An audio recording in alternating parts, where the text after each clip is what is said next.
I would like to introduce our next speaker, a pecan-loving, never-ending house remodeler, family-oriented, Ram truck driving, mountain enthusiast, Dr. Melissa Fulgham. Currently serves as the Leadership Development Representative on the Honors Program Council and is the 2017 Moselle Award winner. At Northeast Texas Community College, she serves as the Division Chair for Social Sciences, Professor of History, and Honors Professor. Dr. Fulgham is a 4-time Mitty Piper nominee, McDonald's Excellence in Teaching Award winner, and a Who's Who's recipient, as well as being recognized with the Horizon, Paragon, Distinguished Advisor, and Continued Excellence Awards for Advisors. She received her PhD in History from Texas A&M University and has been published 15 articles and been an author or co-author of 4 books. Most recently, her work appeared in War and Faith, published by ABC Clio in 2017. Please welcome my advisor and your speaker, Dr. Melissa Fulgham.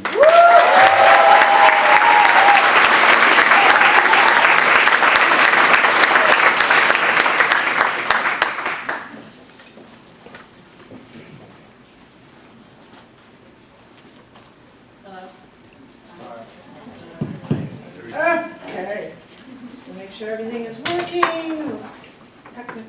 Okay, all right, you guys enjoying this beautiful campus? Do you love the Texas Hill Country? Yeah. All right, are you guys having a really, really good time so far? Yeah. Okay, this is the Texas region. Are you having a really good time? Okay, that's more like it. Texas is loud and proud. Now that I've got you guys cheering, I had to do that because I'm going to take you down a deep, dark, dreary tunnel for the next 20 minutes. There is a light at the end of the tunnel. I do promise you that. Okay. All right. How does the world work from a global perspective? Those are questions that you guys should be asking, and hopefully there's a lot of different directions your mind goes, different ideas and thoughts, but one of the things that possibly comes to mind is it makes a difference when it comes to time and place. Where you are and when you are influences what happens and how things unfold. That's important. Why is it important? Because if you thought the here and now and whatever you're experiencing now is the only way things possibly can be, that they've never been different, they never will be different, that can be depressing, it can be demoralizing, it can be hopeless. But if you realize that there are differences across time and place, it gives you hope. It also makes you more aware of the differences around you now and in the past, both in terms of when it comes to racial issues, ethnic issues, everything. Keep that concept in mind. One other concept I want you to keep in mind is the lesson, the power of one. One person can make a difference. The society can be racist or tolerant, but an individual person's experience within that society depends on one-on-one interaction with others. You shape a person's experiences. Keep that in mind as well. I want you to remember those 2 concepts for the next 20 minutes. Ideally, those would be nice things to remember for 20 years. Realistically, maybe you'll remember them for 20 seconds. All right. Up until the 20th century, German Americans were very well accepted within the United States. Other ethnic groups, not so much. Irish. We're used to seeing signs that said, no Irish need apply, or no Irish served here. The Germans, on the other hand, are actually wanted. They're embraced. They're welcome. We will have millions of Germans who come into the United States. So much so, by the time you get to 1910, they are the largest ethnic group in the United States, by far. And I want to point out this particular chart to you guys. You see the area that's just simply the hash marks? Those are the number of immigrants who were born in Germany who have migrated here to the United States. There are more German immigrants than any other ethnic group. The diamond areas in the middle, those are the number of individuals who were born in the United States, but their parents, both of them, were born in Germany. You have more first-generation German immigrants than any other ethnic group. The part that's solid black are individuals who were born in the United States, but one parent was born in Germany, another parent born here. Again, look, you'll notice there are more German Americans in that category as well. German Americans dominate all three categories. German Americans far and away are the largest single ethnic group in the United States in 1910. More than 9 million of them, I know the numbers are hard to read across the top, more than 9 million out of a population of 92 million. You do the math. You go to your seminar group after this, you've got more than 10 people in your group. You should have at least 1 or 2 Germans, German Americans. Just for fun, that might be interesting to see how things stack up more recently. Guess what? Germans are still the largest single ethnic group within the United States. This is from the 2000 census. Actually, percentage-wise, that's a pretty significant number.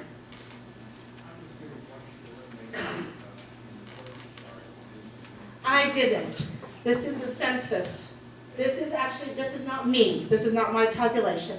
This is from the Census Bureau itself. Okay, so you can actually go online to loc.gov. This is the Census Bureau. I didn't actually do this tabulation. They did themselves. Okay, so, yeah. But you'll notice, you've got Germans as the largest ethnic group. We've got millions of them coming. Obviously, they've been welcomed. You looked at the ads. Even the ones that said no Irish need apply, you'll notice it didn't exactly scare the Irish away, did it? They're second, and there you do see African Americans more recently as the third largest ethnic group. These are not racial groupings, these are ethnic groupings. And again, this is Census Bureau determinations on how to do that. So let's go back, 19th century. We've got millions of Germans here, German Americans, descendants of Germans. So obviously, you would expect there to be a great deal of German influence in our culture in the United States. How many of you guys went to kindergarten? A lot of you guys. Did you ever think of the word kindergarten? Guess what language it is? Guess who invented kindergarten and who brought it here to the United States? The very first kindergarten was founded in 1856 in Watertown, Wisconsin. That is an artist's rendering of what the drawing looked like, of what the building looked like at that point. It's now a historical marker. You can go and visit it. Germans brought that here. How many of you guys like to drink beer? Yeah. Woo. I don't see quite as many hands. If you were 21, somebody back. Would you be drinking the beer? Okay, American-style beer. You want to take a guess where that comes from? Yeah, look at the names of these brewing companies of the founders. Adolf Coors, Adolphus Busch. Okay, this is 19th century. Adolf is not exactly a popular German boy's name anymore for a different reason. But you can see it was common at one point. But German brewers, basically this is where the American concept of beer, our lager, comes from. If I asked you what is the #1 selling brand of beer in the United States, you want to take a guess what that might be? You guys got it. You're good. Budweiser, you said, or Budweiser. A really bad German accent. Actually, on the way here, I drove by a Budweiser bottling plant. Of course, in the car, I'm like, Budweiser. My boys are like, shut up. All right, Germans also created a number of social groups. More than any other immigrant or ethnic group, they had social clubs for every kind of function possible. They would have social groups to talk about German heritage, like Bavarian clubs, Saxony clubs. They have singing groups. They have orchestral groups. They have gymnastic groups. They have bowling groups. Bowling, as we know it today in the United States, is pretty much a variation on the German form of the sport. A lot of German influence, more than what you're probably aware of. Okay. There is a sign, however, that there may be some tensions between the United States and Germany, and you see that as early as 1898. The United States is annexing the Philippines. We basically bought it from Spain. People who live in the Philippines aren't too happy to hear that. they were wanting to have their independence. And so we end up with the Filipino-American War. Filipino freedom fighters are fighting, I will say unsuccessfully, the war does go on for 4 years, against Americans. And guess who is actually supplying the guerrilla soldiers? The Germans. Not too happy, but you know, it's okay. Let's fast forward a few more years. Things are getting along, kind of. Take us up to 1914. When a Serbian nationalist decides to assassinate the heir to the Austro-Hungarian throne, the Archduke and his Duchess. How many of you guys knew that both of them were killed that day? Both, the Archduke and his wife, the Duchess. Because it doesn't show up in a lot of history books. So if you knew that they both died, that's good. But women don't always get mentioned, unfortunately. That's a whole other story, okay? But suffice it to say, what happens after that June 1914 event is that all of Europe pretty much ends up in war. It's known as the Great War. It is the costliest, deadliest, worst war that Europe has ever seen in its history up to that point, which is why they called it the Great War. Today, what do we know it as? Yeah, obviously they didn't call it that at the time. It's the Great War. Now, the United States, we'll stay out of this war for 3 years. We'll ignore it until 1917. 2 things happen in the beginning of that year. One, Germany will resume unrestricted submarine warfare, which kind of puts a dent into American shipping interests, because, you know, we have ships getting sunk over there. And Britain will intercept the Zimmerman note, a telegram from Germany to the Mexican embassy. Britain intercepts it, they decode it, and they just love to give it to us. Like, come read this. You know, you're just going to make you mad, because Britain wants us, you know, come and join them. And so, yeah, we read it, we get mad.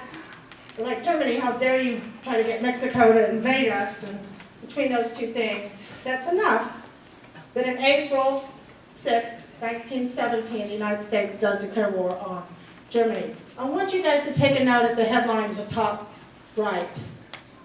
Is the vote unanimous? No, it is not. There are still people in the United States who feel like, why do we need to get involved in a European war? Why don't we just stay away? Now, obviously, the majority of people want to get involved. They feel like this is sufficient reason, but it's not unanimous. That's an important point. I'll refer back to that a little bit later. So as of 1917, exactly 100 years ago this year, the United States joins the war. We get involved. How many Germans do we have in the United States? A lot. And there are people who are concerned that those 9 million Germans might just be a 5th column. Spies, saboteurs, German sympathizers, an enemy alien menace living in our midst. That's a lot.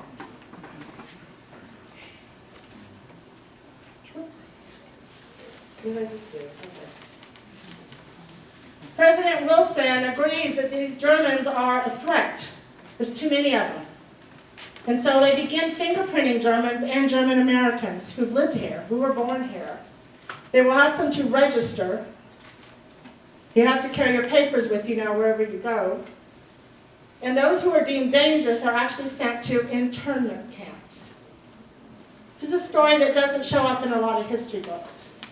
Seems like more people are familiar with the Japanese internment camps from World War II, but they're not new. Germans here in the Great War are put in internment camps. This is a photograph of the exterior of Fort Douglas, Utah, an internment camp there for Germans. Here's a picture of the interior. Why are they rounding up Germans and putting them in internment camps? So the American people will feel safe. And the American government wants to make sure you know that, yes, they're rounded up and the dangerous ones are out of sight. So they'll publish articles like you see here. This is talking about the camp at Fort Oglethorpe, which is in Georgia. So just who are these dangerous Germans that are so fearsome? They're spies and saboteurs who might be causing problems. Look at one of them here, Karl Muck. What's his occupation? Yeah, really dangerous. Did you know musicians are really dangerous people? You're going to find out they're really, really dangerous. He's German. He's sent to Fort Oglethorpe, which is where he will spend the duration of the war. He's not the only musician there. Remember all those social clubs I talked about? There's a lot of German musical social clubs and singing clubs. So there's a lot of other German musicians there. So guess what they do at Fort Oglethorpe? They make their own symphony. Make music. You know, life hands you a camp, make music. Whatever. Life hands you lemons, make lemonade. Find a way. So you have Germans who are being interned. Now, the impact of the camps, people can argue and you can go back and forth on that, but what is even more impactful is the seizure of private property. Woodrow Wilson names Mitchell Palmer alien property custodian, which means anything that's held by a German or a German American is now liable to government seizure. Want to take a guess the value of how much property is seized by the government? Just throw out a number and I'll tell you higher or lower. Higher. $500 million. Most of this is coming from corporations, and a lot of it is patents. They steal thousands of patents. And it's like now we're at war with Germany, so all the patents that Germans hold, German Americans or German companies, don't matter. One American company alone, the American Chemical Foundation, gets 4,500 patents from Germans. One of the bigger ones I put up here is Bayer Corporation. Bayer Company is actually a German company. They invented what patent historians have determined to be the single most profitable patent of all time. Do you want to take a guess what Bayer patented? Aspirin. You got it. Aspirin. It's like an interesting little weird tidbit. The most profitable patent. How many people take aspirin for a headache on a daily basis? Well, what happens here is that Palmer and his crew, you see he's got quite a staff there, the alien property custodian office, they seize all those patents and then just decide to take them.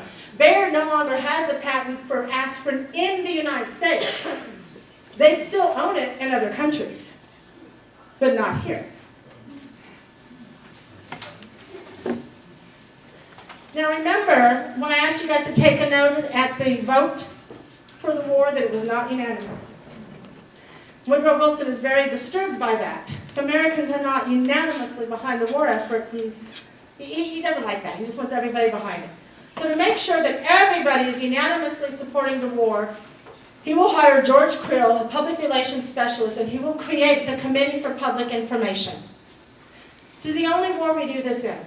We never did this in a previous war. We don't even do it to this day. You may think so, but no. This is an actual government agency whose sole purpose is to create propaganda, to incite emotion. Krill hires an army of 75,000 men to go around the country and give speeches, 4-minute speeches, 4-minute men.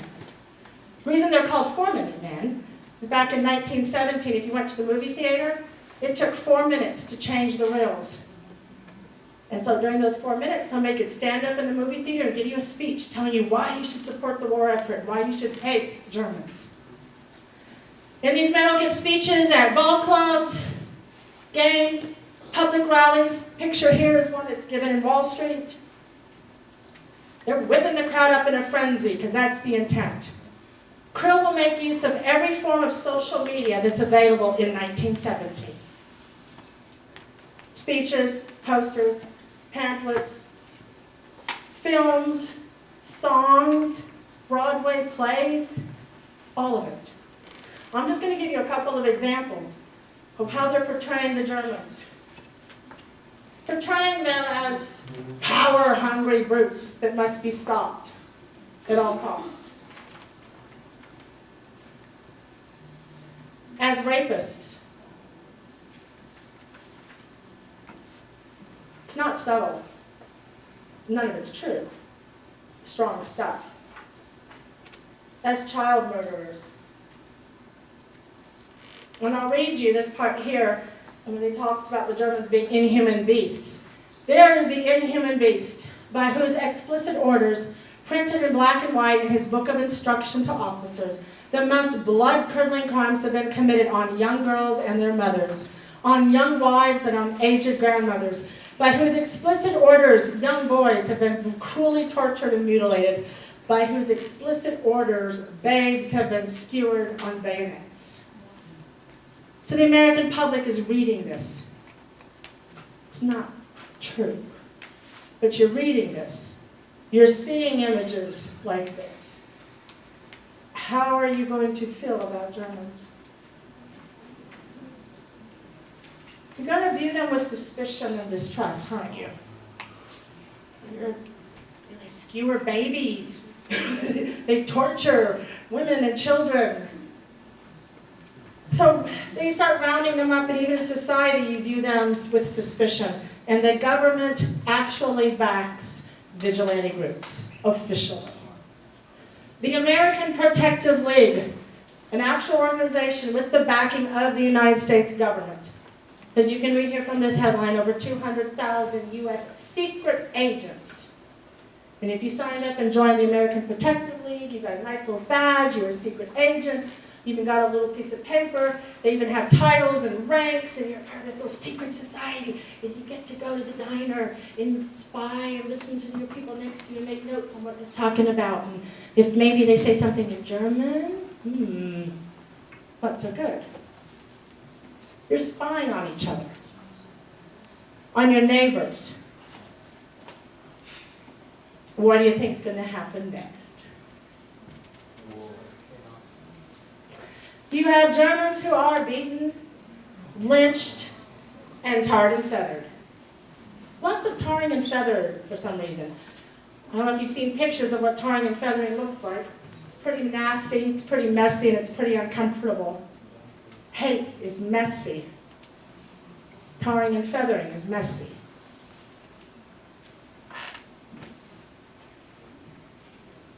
Now, if you were to complain about this, that maybe you felt the government backing of these vigilante groups or the treatment of the Germans in the internment camps was not appropriate, guess what would happen to you?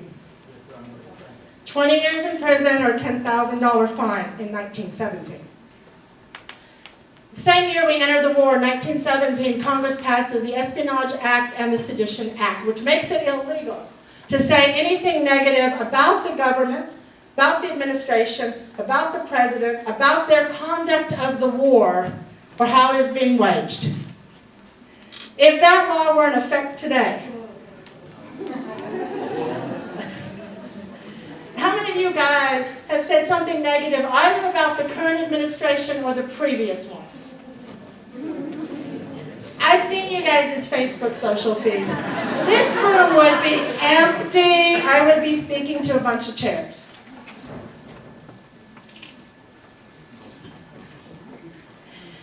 Fighting Germans overseas, interring Germans here in the United States, lynching them, tarring and feathering them, but we're not going to stop there. There will be a war waged on German culture itself.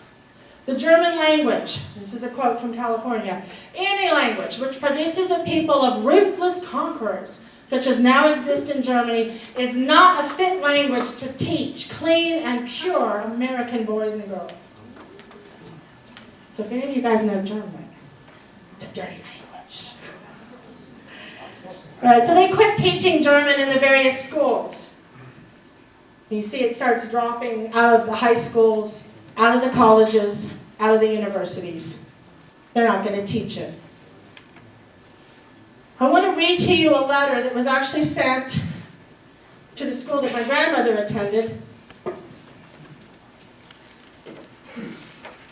This is actually probably a little bit softer. It's not as harsh as some of the other things come, but this is a letter that was sent to the school, and I want to read it to you in its entirety. This is the school my grandmother went to. I have several great aunts that taught here as well.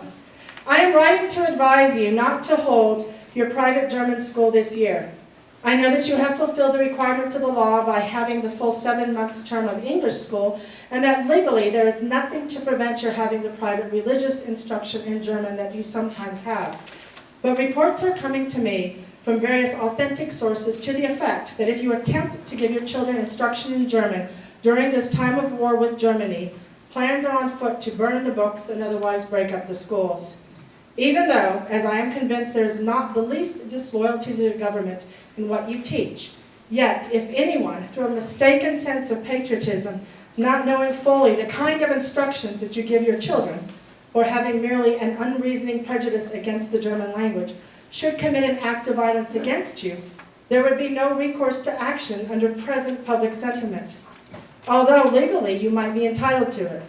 And furthermore, you would not desire to take action relative to such a matter at the present when the war excitement is high.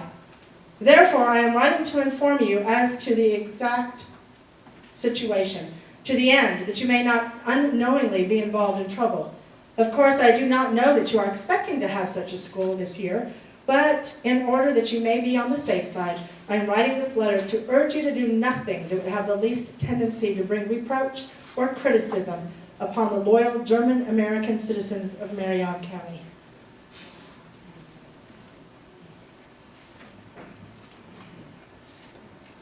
It's not just learning the German language that's getting people in trouble.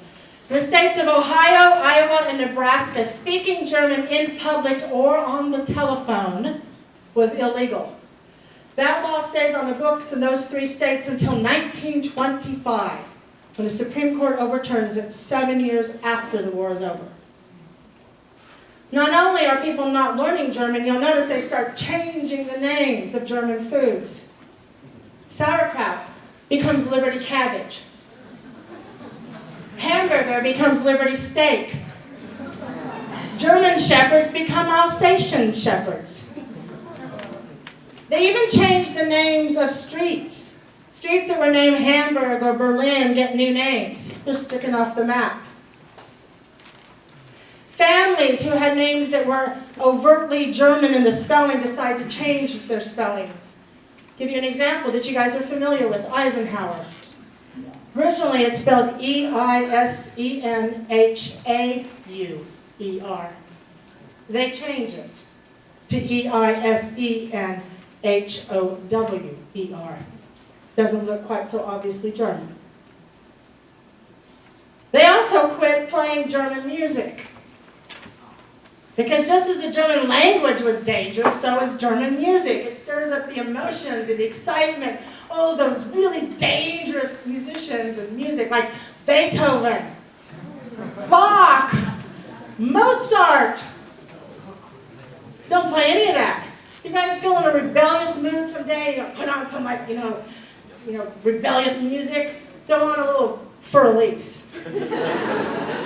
or big bad Bach. German music's not played. It's dangerous. All-out war on German culture. But of all the groups that are feeling the heat of the anti-German war hysteria that's going on, the groups that feel it the most are the Mennonites, the Hutterites, and the Amish. Because not only are they German, they're pacifists. They don't agree in war. They don't agree killing people no matter what. And if your Germanness is already making you suspect, throw in the fact that you're not going to fight no matter what. It's a double whammy. The Mennonites, the Hutterites, and the Amish are severely persecuted during this particular time period. It's not an easy time for them.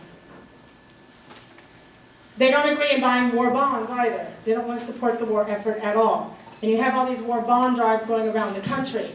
One particular Hutterite community in Jamesville, South Dakota, doesn't buy war bonds, and so the mayor in the nearby town of Yankton, he and a group of prominent citizens decided to go on over to the Hutterite colony, round up the cow and the sheep that are there, and sell them. And then take that money to buy war bonds. That way you make the Hutterites buy war bonds. Now the Hutterites, Mennonites, the Amish, they're all law-abiding citizens. They'll abide with the law. They just don't agree in killing people. Selective Service Act is instituted in 1917. It is universal conscription of all males between the ages of 21 and 30. Everybody has to register. Everybody. They register. They follow the law. some of them get called up. And here's where we begin to have some problems. Because you answer and you show up, there are 4 men, I'll follow there a little bit here, who are coming from Rockport Colony in South Dakota. They show up at their war draft board. War draft board asks them questions like, do you believe in, killing? And they actually answer honestly, no, they don't. Their religious belief forbids that. They go ahead and get the summons to show up at Fort Lewis, and they do. They arrive there, but they refuse to put on a military uniform. They don't want to be part of the military. This is Fort Lewis, Washington. You see, the problem here in the Great War is that Wilson and the Secretary of War said, okay, maybe there's some pacifists out in the United States. And I will say, we have pacifists in the United States going all the way back to the colonial period. Wilson doesn't exactly allow many variations or options for you. He thought, you'll just show up and go out to the battlefield anyway, put on a uniform, take a gun. Maybe you don't have to kill somebody, but you still need to go out there and fight. He didn't allow for the variation in thought. And I will say, this is the only war this happens in. You can go all the way back to the American Revolution. Benjamin Franklin, who lived in Philadelphia, a lot of Quakers. Quakers are pacifists as well. Benjamin Franklin came up with the concept of allowing Quakers to do alternative service, where you could tend to the sick and the wounded. You didn't have to go out and kill people, carry a gun, or wear a uniform. Every war, there had been an option, a way out, except for this war. So the men show up at Fort Lewis. They refuse to put on a military uniform. They don't want to be soldiers. They end up being court-martialed. Oops, wrong thing here. So they are sent from Fort Lewis to the military prison in Alcatraz. Alcatraz has been a military prison since the Civil War. They are sent there. One of the things they have happen to them is what's known as high cuffing, where you have your hands cuffed so high onto the bars that your feet cannot quite touch the ground. You're standing on your tippy toes for 9 hours. Now, my husband was doing some consultant work in California, in San Francisco actually, the last year, and so I had a chance to go out to Alcatraz and actually tour the site for myself and to see the cells that these men were in. They're 8 feet deep, 6 feet wide, in the basement. There are no windows. They're in darkness day and night. Alcatraz is an island. It's dank. It's damp. It's not pleasant. Eventually, the men are sent from Alcatraz to Fort Leavenworth, Kansas, where there are hundreds of conscientious objectors in prison because they refuse to either put on a military uniform or pick up a gun or go out and kill somebody. At Fort Leavenworth prison, they are fed 2 pieces of bread 3 times a day. They are fed 1 pitcher of water 3 times a day. They are kept in solitary confinement 30, 40, or 50 days at a time. They are chained to their bars 9 hours at a time. Joseph and Michael Hoffer, the guys that we followed from Rockport Colony, South Dakota, will die here in Leavenworth Prison. War ends in December. There are thousands of conscientious objectors in prison. They stay in prison. In December 2018, a month after the war is over, there are 8 Mennonites and Hutterites who are court-martialed for refusing to fight. They had shown up when they were supposed to, and actually it's late enough in the war that Wilson had said you could grant farm furloughs if need be, but the military commandant refused to grant them a farm furlough. He said, you're going to fight or else they're court-martialed a month after the war is over. The judge at their trial is so furious that these men refuse to fight, and he feels it's dangerous to allow people to not fight. He says in his sentencing statement that If you allow people to refuse to fight them, he says the Turks, the Bulgarians, the Bolsheviks of Russia, the German Huns are going to make the United States their stomping ground, and there will be hundreds of thousands of American children running around with both of their hands cut off. Both of their hands cut off. So he decides these 8 men need to have a life in prison. So he sentenced them to life imprisonment. Later, a judge does overturn that sentence and reduces it to 5 to 25 years.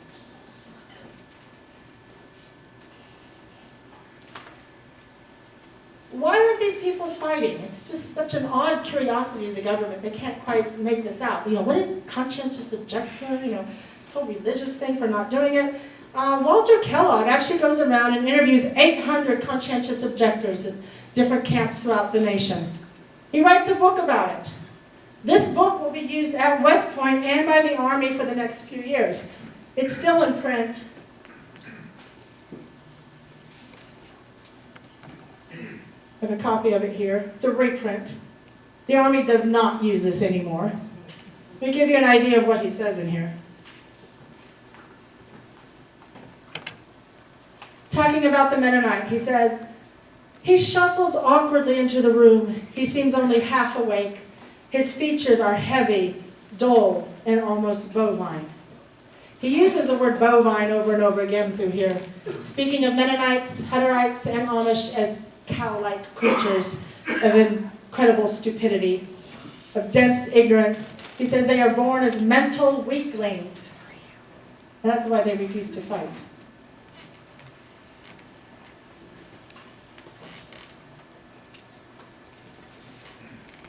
Military decides that, well, conscientious objectors are people who refuse to fight. They must be crazy. They must be insane. Edward Joseph from Barrington, Wisconsin is one of those who's also rounded up. Realize the war is over, okay? Rounded up. He is sent to Fort Leavenworth, where a lot of the conscientious objectors are. Then Warden decides that Edward Joseph must be insane because he is obsessed with religion and he keeps talking about how killing is unlawful.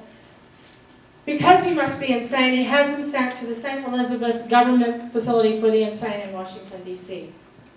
Edward Joseph is 36 years old, has a wife, 7 children. He will never see them again. Okay, but it's not really all horrible for everybody. This is where the lesson of the power of one comes in.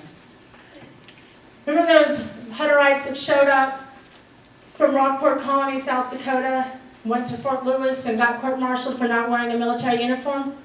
If they had showed up 1 week later, there would have been a farm furlough. They would have been let go. Those brothers would not have died in Fort Leavenworth. 1 week. If they had lived in Elkhart, Indiana, which has an extensive Amish and Mennonite population, they would have been just granted a discharge. Just go on home, that's fine, we don't need you. Different place. Same time. Different people on the war draft board. A different response. Time and place, individual people. By 1940, the United States does change its conscientious objector policy. So when we go into World War II, it's completely different. They have realized in the meantime that there are actual variations of pacifism. Some people might be willing to put on a military uniform, some not. Some might be willing to touch a gun, some not. Some people might be willing to actually show up at camp, some not. So by the time you hit 1940, there are actually variations. And all the way up to this day, there's a lot of different choices, if you will. With that. This is a photograph of my dad. I'm a Mennonite heritage runs through my veins, and so this story is something that's personally very relevant to me, especially as my dad died a few years ago, so I've actually been doing a lot more research on some of these topics. He was drafted in between the Korean and the Vietnam Wars, but by this time you had the alternative to do stateside non-combatant service, so he worked in a hospital. That's how he served out his draft term. And that is an option to this day, if you are a fully recognized conscientious objector for religious reasons. So what does all this mean? One person can make a difference. One person on a draft board, one legislature, one judge, one military commandant who's willing to allow a furlough to take place or not, no matter the cultural milieu or setting, you have the chance or the choice to make a difference in someone else's life. You can make it a positive or a negative experience. It's up to you. That's the lesson of the power of one, and that is how the world works.